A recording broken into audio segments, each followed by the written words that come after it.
Hello everyone. Today we will talk about how to fix or how to solve the problem of timer.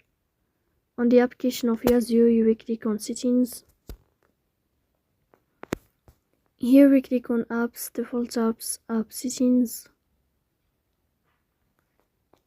Then you will scrolling down until you find this window of Yazio and you will click.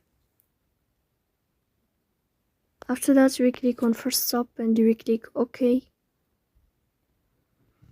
Here we'll enter to the window of storage. Here we click on clear cache. Then you can turn on your airplane mode and you will turn off your airplane mode again to fix that problem. So that's all. Don't forget to support us by like and subscribe. See you next time and thank you for your watching and your attention.